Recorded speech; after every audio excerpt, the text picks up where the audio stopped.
K property. நான் உங்கள் ஜாகிர். நம்ம எங்கே இருக்கோம்னா கரெக்டாக மாதாவரத்துலேருந்து ஒரு 6 கிலோமீட்டர் ட்ராவல் பண்ணி விலாங்காடு பக்கத்தில் இருக்கிறோம். இங்கே வந்து ஒரு 1800 சதுரடி அழகான வீட்டு மனை பார்க்க போகிறோம். அதுக்கு முன்னாடி இந்த ஏரியாவோட வியூ பார்த்துக்குங்க. இதுதான் இந்த ஏரியாவோட வியூ.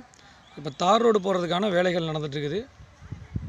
வாங்க நம்ம ஏரியா போய் பார்ப்போம், இடத்த பார்ப்போம். இந்த ஏரியாவை பொறுத்த வரைக்கும் மாதாவரத்துலேருந்து 6 கிலோமீட்டரும், ரெடில்ஸ்லேருந்து ஒரு 4 கிலோமீட்டரும் சென்டர் பாயிண்ட்டு. இங்கே வந்து ஒரு 3/4 கிரவுண்டு 1800 சதுரடியில் ஒரு அழகான வீட்டு மனை வந்துருக்குது. நார்த்து ஃபேஸிங்கில். இங்கே ரோடோடைய டெவலப்மெண்ட்ஸ் வேலையெல்லாம் நடந்துகிட்ருக்குது. வாங்க நம்ம ப்ராப்பர்ட்டியை பார்ப்போம் ஸ்டெப் பை ஸ்டெப்பாக.